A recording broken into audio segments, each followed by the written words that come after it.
In the spring of 793 AD, a small group of men embarked on a journey through Honshu. They claimed they were on a hunting trip, but they weren't hunting animals. They were searching for a piece of land. The men were convinced that their hometown, which was called Nagaoka-kyo, was cursed. For the best part of a decade, it had been ravaged by floods, disease, famine, and even a series of mysterious murders. They knew they had to abandon it, but first they had to find the site for a new city. They hadn't gone far before they alighted on something promising. A vast, fertile basin surrounded on three sides by a fortress of mountains and irrigated by not one, but two rivers. They had found their site. By the autumn of the following year, the emperor had founded his capital here. He called it Heian-kyo, capital of peace and tranquility, though it later became known as Kyoto. Kyoto has been built and rebuilt many times since then, but it remains a place of unparalleled riches. It is home to 1,600 temples, 400 shrines, and 17 UNESCO World Heritage Sites, more than any other city in the world.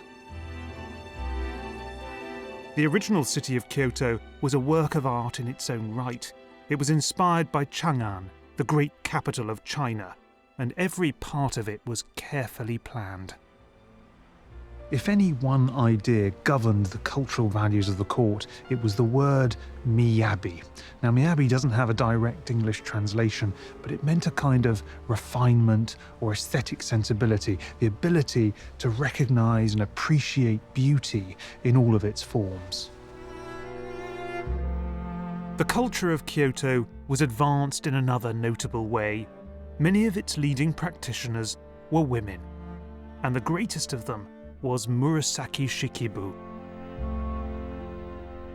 Born into a minor aristocratic family around 973 AD, Murasaki served as a lady-in-waiting at the imperial court, but in her spare time, she started writing something.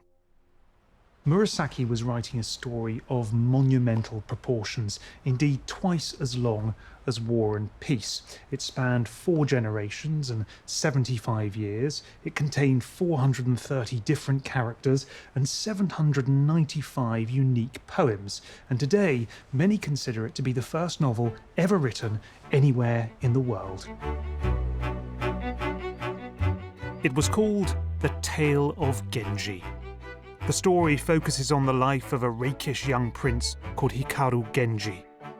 Intelligent, beautiful, and possessed with impeccable taste, Genji is the paragon of miyabi.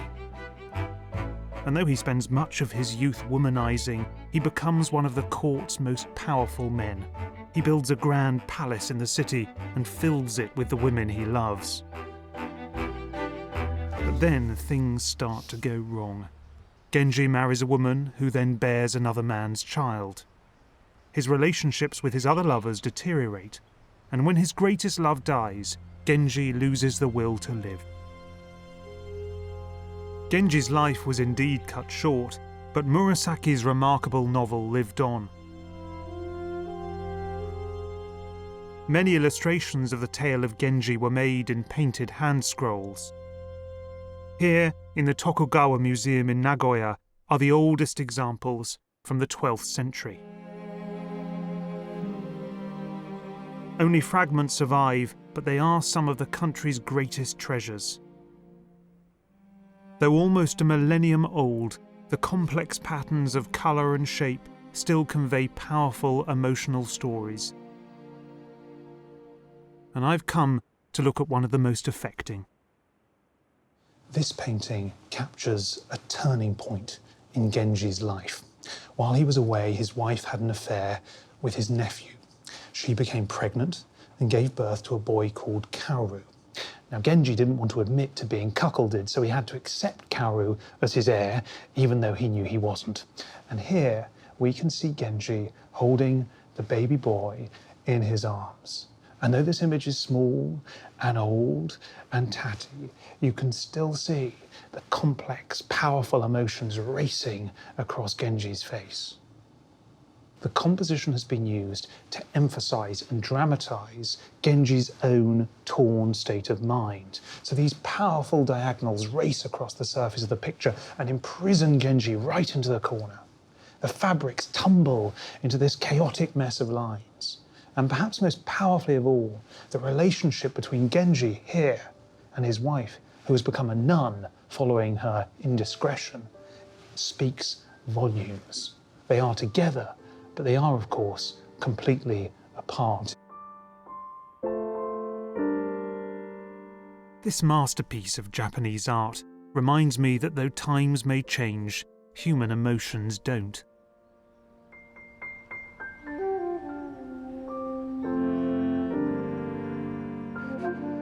The people of Kyoto had mastered the art of painting. But aesthetics pervaded everything they did: poetry, calligraphy, garden design, and over the centuries it even extended to tea. The Japanese had been enjoying tea since the 9th century when it was introduced from China, but in the late 16th century it began to take on a special significance. At the Buddhist temple of Daitokuji is a tea house made in honour of the great Japanese tea master Senno Rikyu. Here, in a small, simple room, Rikyu and his companions turned tea drinking into an art form. Senno Rikyu believed that tea was much more than a drink. It was a revelation. When drunk in the right way, tea helped people rise to a different plane of consciousness. When you hear the water splash into the tea bowl, he once said, you will feel the dust in your mind is washed away. Senno Rikyu's ideas gradually crystallized into what we know as the Japanese tea ceremony. お客様にまず楽にしていただくような形をとって、それから順番に立てるための用意をしますね。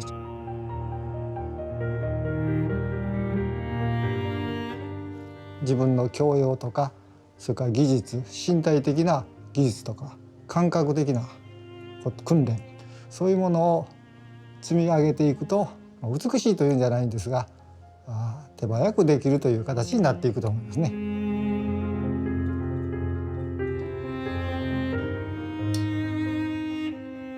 都市の文化です。お茶は都市で発達したものですから、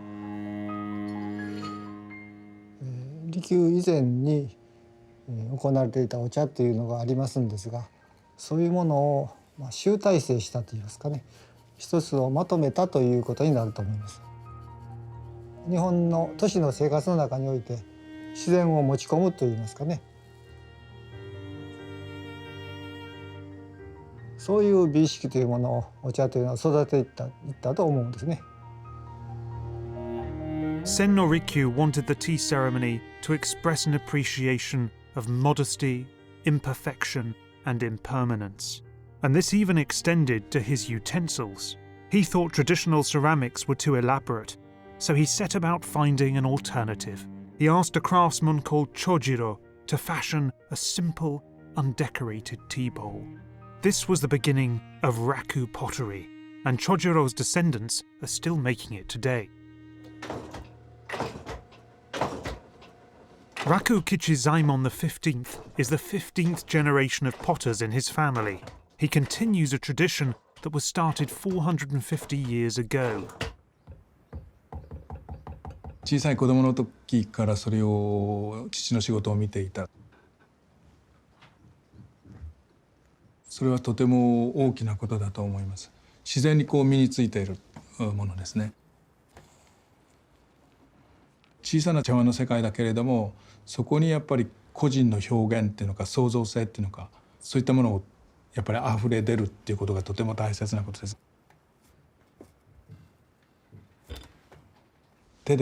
手びねりで作って、あとは彫刻のようにカーブ削っていくっていうことですね。デコレートなものじゃなくて、とてもシンプルなものです。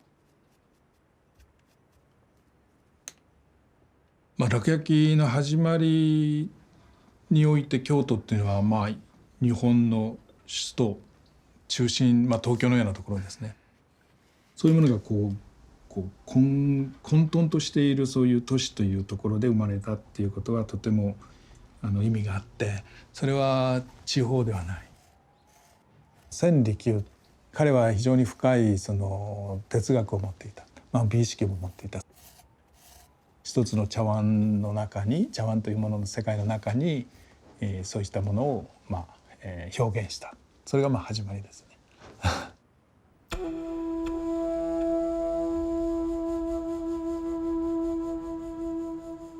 This is a seminal tea bowl. It was made by Chojiro, the founder of Raku pottery. It's more than 400 years old. Now, at first, it doesn't look like much. It's small and misshapen. The walls aren't straight. The lips are wobbly. But to really appreciate it, you need to pick it up. Because holding this bowl is a kind of revelation. The weighting, the texture. This tea bowl is the epitome of wabi-sabi, that Japanese reverence for the imperfect. So this object isn't simply a bowl, it's a lesson to all of us to appreciate the simpler things in life.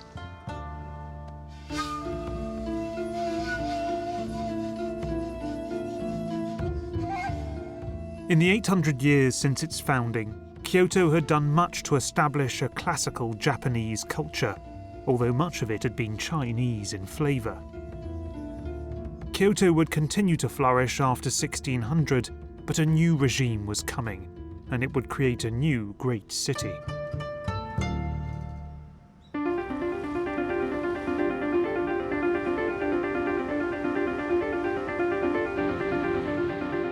Japan was embroiled in civil war for the entire 16th century, until in 1600 a warrior called Tokugawa Ieyasu took control of the country.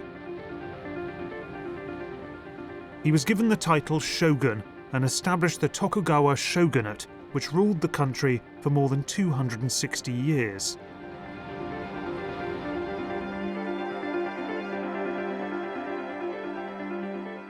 Rejecting Kyoto, Ieyasu moved his capital to a down-at-heel fishing village 300 miles north, called Edo. It would not remain a fishing village for long.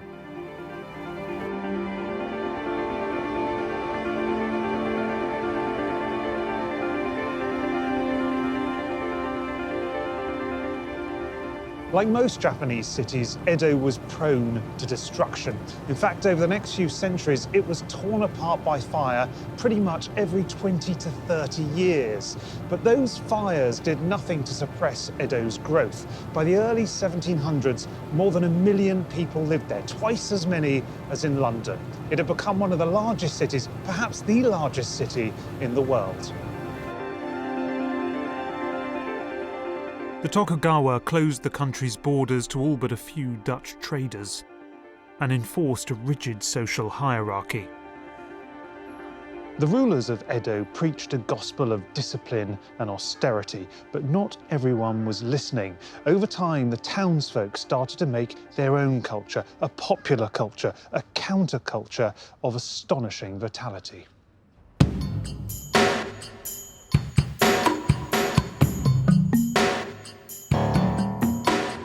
Their Edo was populated by actors, dancers, sumo wrestlers, puppet shows, gangsters and courtesans. It was a long way from the refined culture of the court.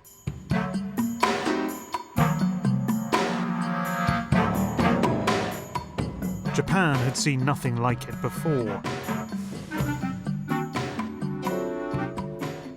These decadent goings-on were centred around Edo's pleasure district, a walled community that was often referred to as ukiyo, which in English means floating world. But the floating world wasn't only a physical place, it was also a state of mind.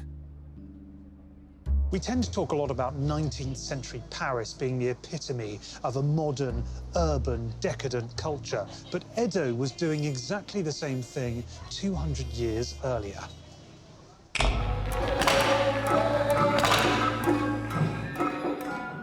And Edo's floating world produced art forms that were distinctly Japanese. One of them was kabuki. Legend has it that kabuki was invented in Kyoto in 1603, the same year as the shogunate itself. It's said that it started when a group of women staged an explicit song and dance routine for a group of staggered men. And unsurprisingly, it proved popular.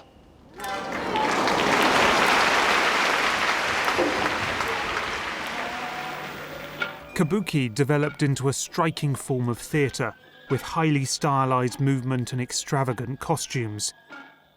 The best actors became major city celebrities. And it's still going today. Ichikawa Ebizo is the 11th generation in a single dynasty of kabuki performers that goes back more than 300 years to the Edo period. He is also one of the most famous men in Japan. 私の家は市川團十郎家という、歌舞伎の中でも最も重要な家ということで、やはり継がないといけない雰囲気はやはりありますし、江戸で生まれたんじゃないでしょうか。人たちの思い、情熱、物事を楽しもうという発想というのは、日本の歴史の中でも江戸文化というのは突出してるんですね。突出している中で生まれた歌舞伎というのはやはり非常に今も相通ずるものがいまだにある。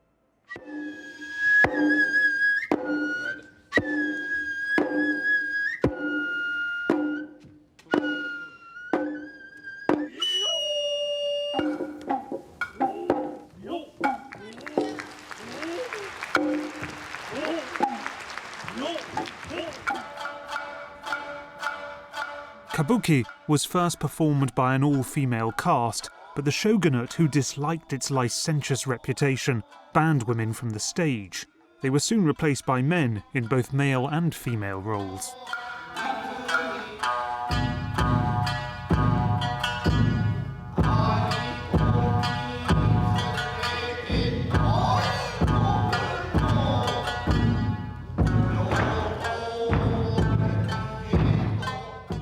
Performances could last all day and attracted every social class. Young and old, rich and poor rubbed shoulders.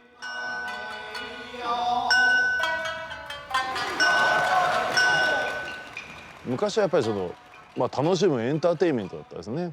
例えば昨日あそこで事件が起こったらそれをすぐ脚出する人がして、それをすぐ芝居にして。やはり日本人もやはりグローバル化進んでいる中で、日本人って何なんだろうなっていうの分かんなくなってきてるんですね。今どういう役割があるかというと、日本人が持っている特別な思考の DNA というものを再認識してもらうという意味での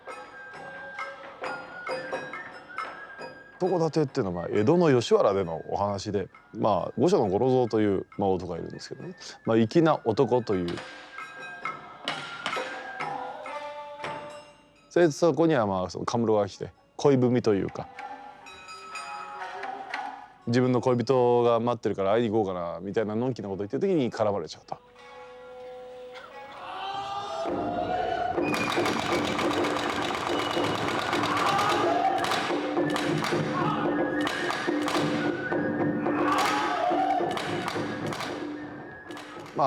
昔は江戸の花っていうのは喧嘩と火事っていうんですね。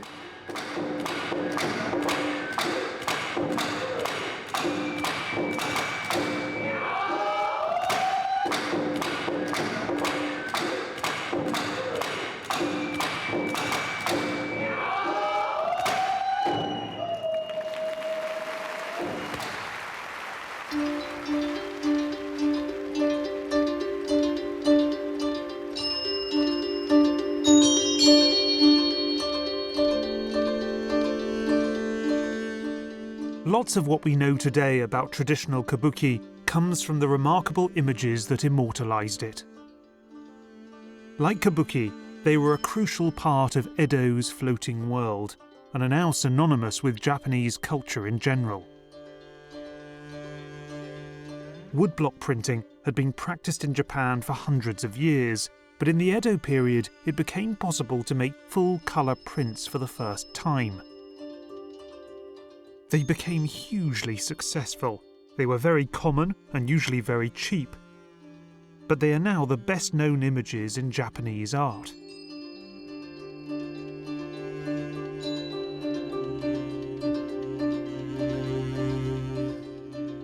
Kazuo Watanabe is a woodcut artist.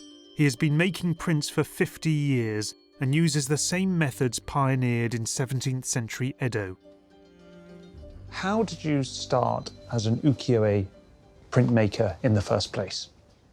私も正直言うとね、この道好きで入ったものじゃないんですよ。まあ親父がやっててもお前はね長男だから絶対これをやんなきゃいかんという。この業界は彫り師と摺り師と絵師という3つの分業になってますんで、私は彫り師の方を選んで、その絵師が絵を描いてそれを今度は彫り師、まあ私がやってる彫り師の方へその絵師が描いたものを版木に貼って、でまたそれを彫り師が今度色板を彫って出来上がると今度は摺り師とですね、摺る人に持ってってそこで構成摺りっていうのをやりまして、だいたい一家に100枚ぐらいずつするという、まあそういうことですね。それで版元さんが今度は販売するわけですね。そうですね。我々の職人の技術っていうのはその江戸時代にできたものをいろいろな生活ぶりとかそういう風景とかっていうものを紹介するんで。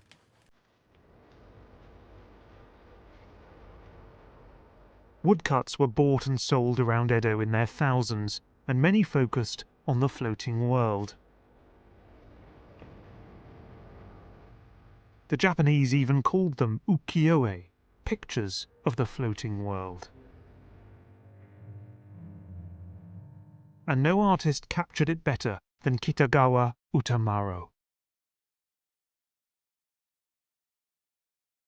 Utamaro is one of the great enigmas in art. His pictures may be world famous, but we know virtually nothing about the man who made them. We don't know when he was born. We know nothing about his background. He's mentioned in no official records. He left behind no letters, no diaries, no personal documents. Like the floating world, Utamaro thrived in the half-light. One thing, however, seems likely. Utamaro spent plenty of time in Edo's red light district. A third of all of his pictures are of the city's sex workers.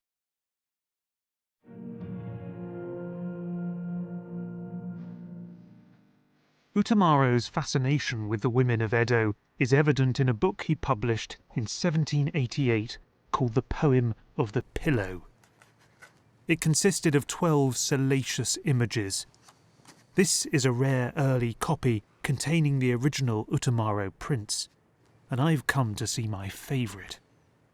This picture depicts a man and a woman kissing upstairs in a tea house. We know it's upstairs because the leaves of a camellia tree are peeking out, almost eavesdropping over the balcony. There's some suggestion that the characters are already having sex. On the fan, there's a poem that reads, "Its beak caught firmly in the clamshell, the snipe cannot escape of an autumn evening."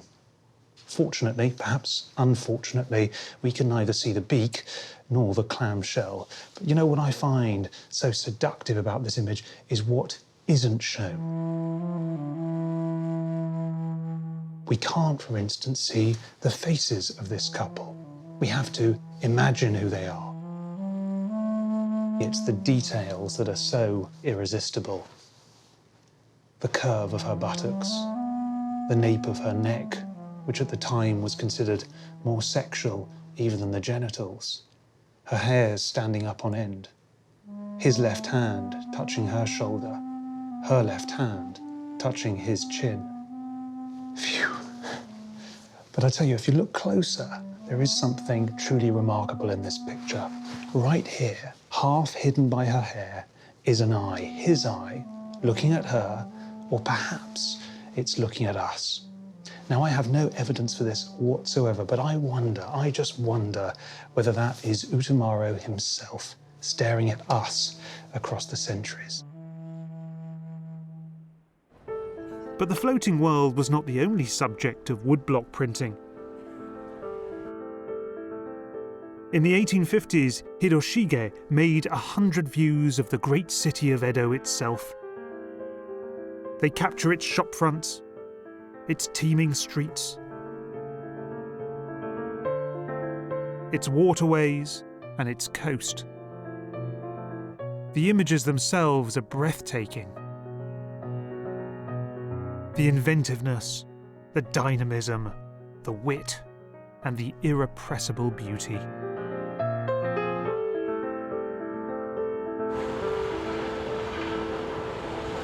The people of Edo had achieved something really rather significant. They had invented a culture that for the first time seemed distinctly Japanese, and one that then went on to influence the rest of the world.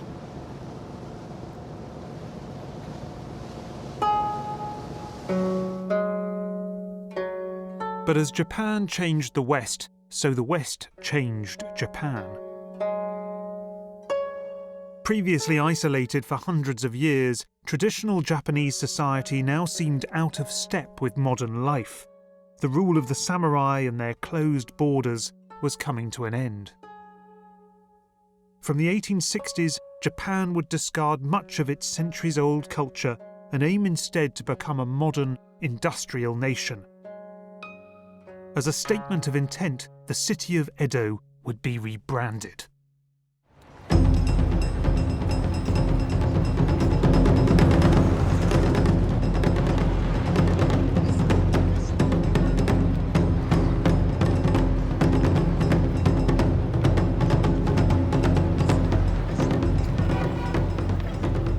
Japan's capital was both new and old. It was essentially still the city of Edo. Same site, same buildings, many of the same residents. But it was now reactivated with a new identity and a new name. From the 13th of September 1868, we would know it as Tokyo. It was in Tokyo where these Western aspirations first took physical form, and most noticeably in architecture.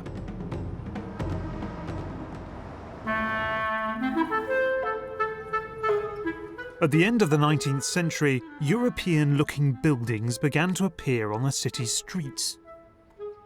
The Ministry of Justice could have been transplanted from Paris. And the city's neo-Baroque train station seems to better belong in Amsterdam. But the most striking anomaly was the Crown Prince's residence, completed in 1909. This is Akasaka Palace. Its architect, Tokuma Katayama, spent a year travelling through Europe, studying the great royal residences of Germany, France, and Britain. And with this building, I'm sure you'll agree, he is channeling the spirit of Buckingham Palace.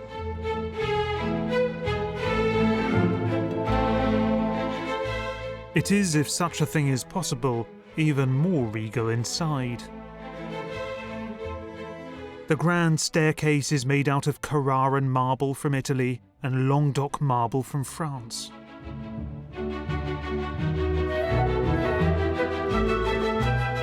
And the vast staterooms upstairs are overflowing with decoration. There are paintings done in the European manner. And the chandeliers, which each contain 7,000 pieces and weigh almost a ton, were specially shipped in from France. Akasaka Palace ended up costing a huge 5.1 million yen. It was deemed too extravagant even for the Crown Prince, and it spent much of the 20th century uninhabited.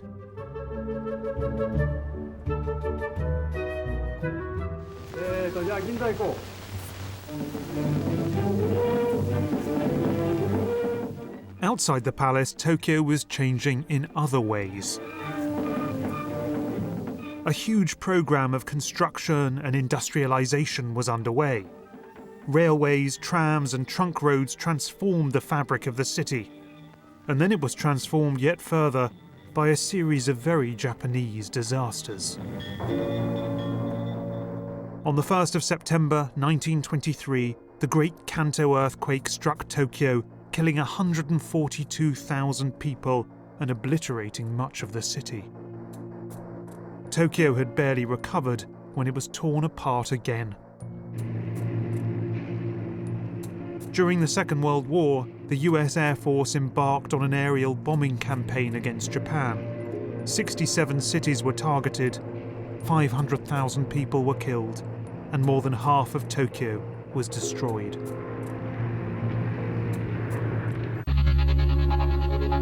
As Japan rebuilt itself once again, it embraced a new kind of supercharged modernity, where progress with a capital P was all that mattered. Between 1945 and 1963, the population of Tokyo grew from 3.5 million to over 10 million, as increasingly people deserted the countryside and moved to the city. At the same time, the nation experienced unprecedented economic growth. And yet in the process of remodelling Tokyo, many were left behind, stuck in the cracks between the shiny developments. And these cracks just about survive in a small part of Shinjuku called Golden Gai.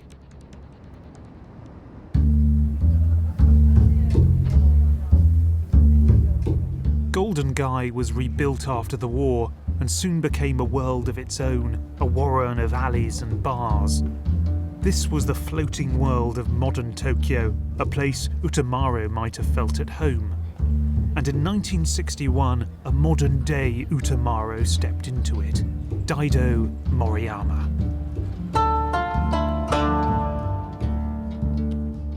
The founding father of Japanese street photography. He was 23 when he first came to Tokyo and found a day job as a camera assistant, but at night he was sucked into the darkness of Shinjuku. 新宿に初めて着いてものすごいインパクトを受けた。人間のね欲望のなんかスタジアムだとここは。でそれはそのまま東京のにも拡大されていくというね。はっきり言ってラビリンスですよね。迷路のような。だから面白い。Moriyama's early photographs captured the rootless and hedonistic inhabitants of Tokyo's underbelly. But increasingly he subverted his medium. In 1972, in his classic work Farewell Photography, his portraits of the city were so blurred, grainy and uncomposed that they are almost illegible. Do you find the city particularly exciting at certain times of the day or night? どんな時間でもやっぱり面白いですね。なぜかというとやっぱり僕も生きているけど都市も目まぐるしく生き物として動いてるんでそのどこをとってもそれはやっぱり刺激受けるしインパクトなんかこうインスピレーションをもらうっていうのかな。とりあえず撮りたいと。その難しく自分の気持ちとか自分の美学とかなんかそんなもんといちいち照らし合わせてないで目の前にこう僕が興味を持つ世界が見えればいつでもすぐ撮っちゃうというかね。写真というのは実際の現実をね実は撮ってるんですけどもでも本当はその現実のもう一つ裏にあるなんというこれ僕は異界というね異なる界ですけども普通異界っていうとねあのようなこと言ったりするんだけど僕は現実ともう裏表のにある異界っていうかねそれをやっぱり見たい撮りたいと思ってるのが僕の実際ですね。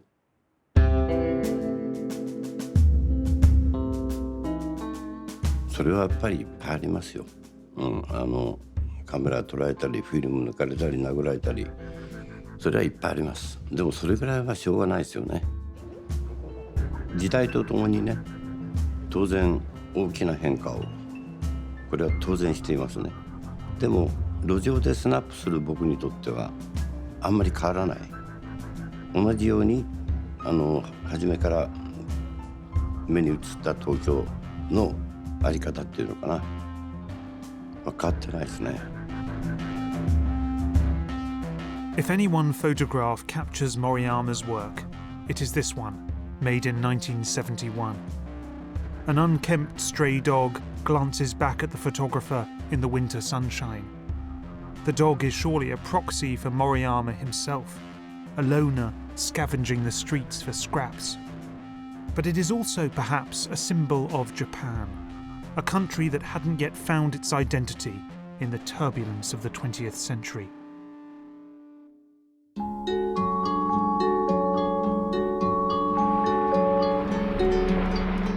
And yet in the following years, Japan raced yet further into the future.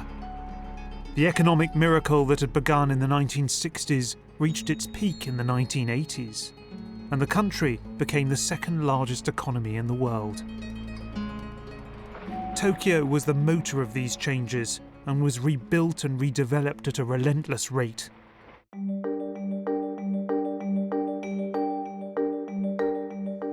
Out of this turbulent period, a popular art form emerged that came to define an entire subculture, the art of the comic, or to use the Japanese word, manga. Today, comics are emphatically mainstream. Around 40% of all published material in Japan takes manga form. And they are not simply for children. A lot of what we see here looks pretty naff, but in many respects there were similarities between the culture that came out of modern Tokyo and the culture of Edo's floating world. In both cases, it was cheap throwaway content for the young, the curious, and those with pocket money to spare. And if you're looking for a modern equivalent of an ukiyo-e print, look no further than manga. The aesthetics of manga has become synonymous with Japanese popular culture. Some of its characters are now universally recognized. One of the first to gain popularity outside Japan was Akira, written and illustrated by Katsuhiro Otomo. Akira was also the catalyst for a burgeoning new art form that also came to prominence in the 80s and would go on to capture the imagination of the West: anime. In 1987, Akira was made into a classic anime film. It begins with an all-too-familiar scene, Tokyo being razed to the ground. The story that follows has all the necessary ingredients of modern science fiction: post-apocalyptic dystopia, government conspiracy, and children with superpowers. But the star of the show is Neo-Tokyo itself, a dazzling setting for dreams and nightmares. In the following year, another film revisited the wartime destruction of Japan's cities. Grave of the Fireflies is a landmark in animation history. It tells the tragic story of two siblings struggle to survive during the final months of the Second World War.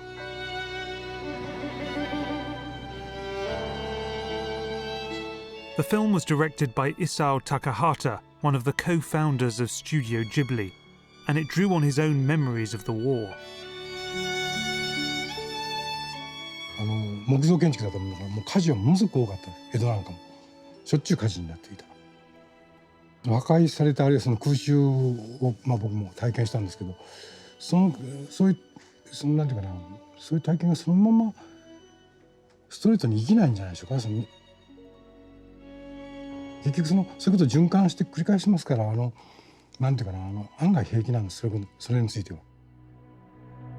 日本ではですね、空襲もですね、まるでそれ以外のお話になったその火事で丸焼きになってしまうとか、その都市が、それからあるいは地震が来てもう崩壊するとか、最近津波がありましたけど、要するにアメリカが爆弾を降らしてですね、都市を崩壊したにもかかわらずですね、そのアメリカがどうとかっていうよりは似てるんですよ。そのなんていうかな、それ以外の災害の時とその受け取り方が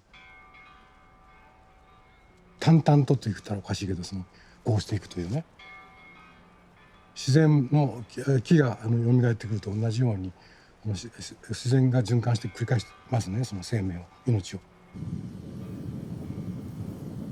東京なんかもうどんだけ変貌したか分かりません、僕が東京に出てきてから。でそれはですね、非常に悲しいことでもあるけど、また同時に一種のバイタリティでもあると思うんですね、日本の。でそういう精神上構造を持ってるじゃんか、日本の人は。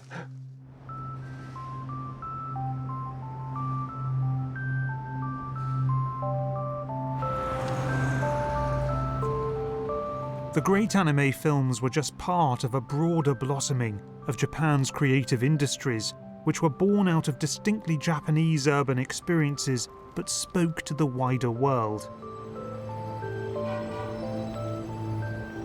Since the 1980s, Japan, and Tokyo in particular, has become a creative hub for food, fashion, film, consumer electronics, computer games, and many other forms of popular culture.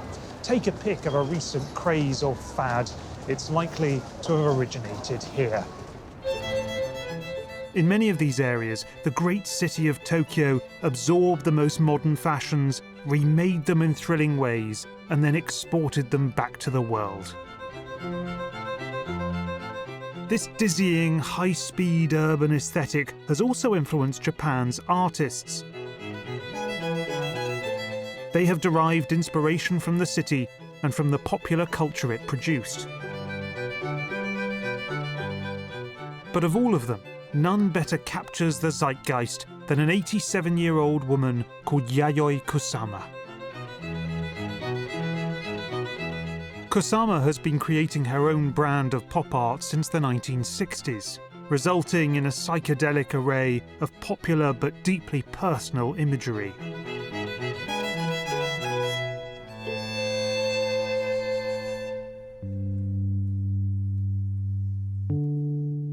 But Kusama's most celebrated installations are her mirror rooms.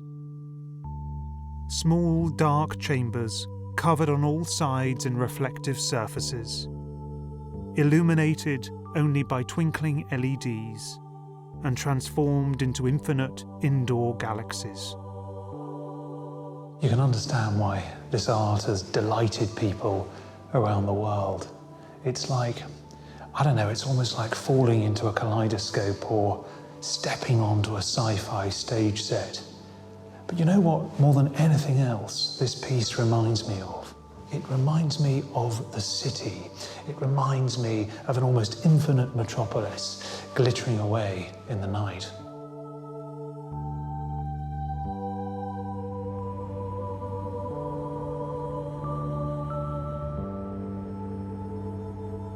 Over the centuries, cities have inspired some of Japan's greatest art, but they are themselves creations, dynamic, complex, and often beautiful.